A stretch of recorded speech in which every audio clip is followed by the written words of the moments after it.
लोकसभा के इस खास कड़ी में आज बात मधेपुरा लोकसभा सीट की। यादव बाहुल्य मधेपुरा लोकसभा सीट हमेशा से यादव उम्मीदवार के पास ही रहा है, चाहे पार्टी कोई भी हो।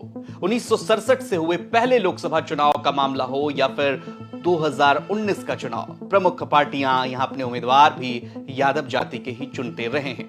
परिसीमन के बाद जब सहरसा के 3 विधानसभा मधेपुरा लोकसभा क्षेत्र से जुड़े और मधेपुरा का सिंहेश्वर विधानसभा के सुपौल में जुड़ने के बाद भी चुनावी गणित में कोई अंतर नहीं आया। इस सीट को लेकर कहा जाता है कि पार्टी कोई भी हो, मधेपुरा लोकसभा सीट पर यादव उम्मीदवार ही बाजी मारते रहे हैं। शरद यादव मधेपुरा से 4 बार रिकॉर्ड चुनाव जीते, लेकिन 8वें लोकसभा चुनाव में लालू प्रसाद ने शरद यादव को हरा दिया। राजनीति ने करवट बदली और 9वें लोकसभा चुनाव में शरद यादव ने जेडीयू के उम्मीदवार के तौर पर लालू प्रसाद को शिकस्त दी। किस्सा यहीं खत्म नहीं हुआ। 10वां लोकसभा चुनाव में लालू यादव ने पटकनी देते हुए शरद यादव को हरा दिया, लेकिन शरद का विजय रथ जारी रहा। अगले लोकसभा चुनाव में उन्होंने राजद के रविंद्र चरण को हराया। एक बार फिर से राजनीति ने करवट बदली है। 2024 का लोकसभा चुनाव मुहाने पर खड़ा है। तमाम समस्याओं के बावजूद यह सवाल उठता है कि इस बार मधेपुरा आखिर किसका होगा। मधेपुरा बिहार के 40 लोकसभा सीटों में से एक महत्वपूर्ण सीट है जो आरंभ समय से ही बेहद चर्चित रहा है।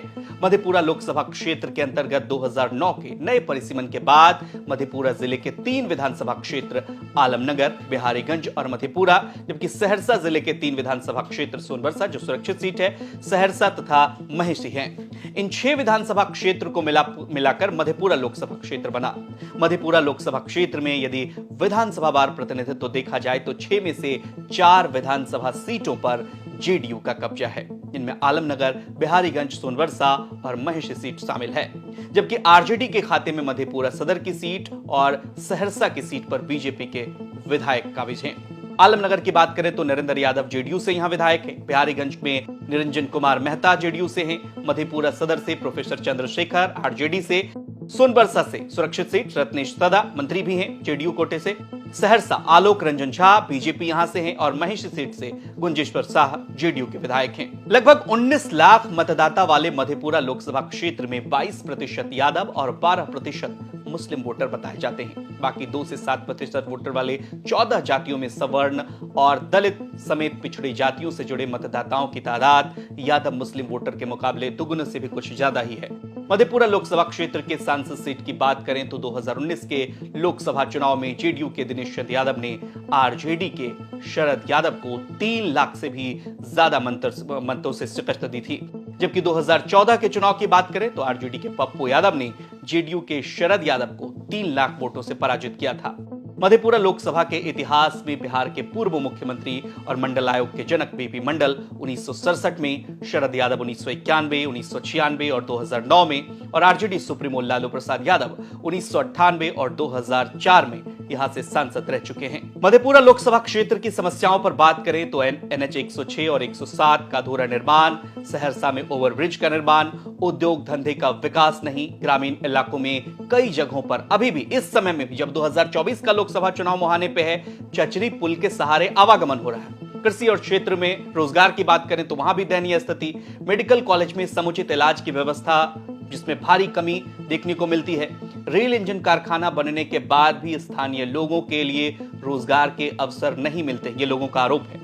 मधेपुरा समाजवादियों की धरती रही है और महागठबंधन के समर्थकों का यह दावा है कि उनके उम्मीदवार यहां पहले की तरह से लोकसभा में काबिज होंगे, जबकि बीजेपी समर्थकों का उत्साह इस बार चरम पर है और उनका दावा है कि इस बार लोग बिहार सरकार से नाखुश हैं और मधेपुरा सीट लोकसभा सीट के लिए परिणाम उनके पक्ष में अप्रत्याशित होंगे। इस बार का जो समीकरण है उसमें मैं जहां तक समझता हूं कि ये जो नीतीश जी या लालू जी के जो गठबंधन है, अभी वर्तमान में जो सांसद हैं, उनको निश्चित रूप से उनके विरोध वाले जो गठबंधन है एनडीए का, वो इसे मात देगा। और जहां तक संभावना बनती है, एक छाहा लोगों का एक स्वर है, मैक्सिमम यादवों का स्वर है कि इस बार जो है हम लोग नरेंद्र मोदी को वोट देंगे और यहाँ उनके प्रत्याशी को विजयी बनाएंगे। इस पूरे लोकसभा क्षेत्र की बात है तो समस्याओं से घिरा हुआ ये बाढ़ का इलाका एक बना हुआ है। 2008 की कुशा त्रासदी के बाद भी लोगों के जेहन में बाढ़ एक बड़ी समस्या के रूप में है। इसके अलावा भी समस्याओं का अंबार यहाँ लगा हुआ है।